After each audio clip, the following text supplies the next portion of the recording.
గౌలీపుర డివిజన్లోని హనుమాన్ నగర్ ప్రాంతమునందు రోడ్డు మరమ్మతుల కోసం వారం రోజుల క్రితం తీసి వర్షం కురుస్తుండగా నూతన రోడ్డు పనులను ప్రారంభించారు.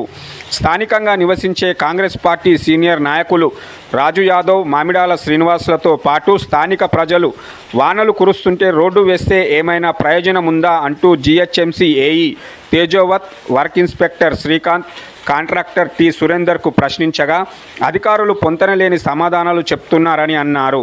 లక్షల్లో ఖర్చు పెట్టి నిర్మించిన రోడ్డు నాణ్యత లేక నాసిరకం పనులు జరిపిన సంబంధిత అధికారుల పనితీరుపై స్థానిక ప్రజలు మండిపడుతున్నారు. ఇలాంటి పనులు చేసే కాంట్రాక్టర్లపై జోనల్ కమిషనర్ పర్యవేక్షించి వెంటనే వారిపై చర్యలు తీసుకోవాలని కోరుతున్నారు.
రూపాయలు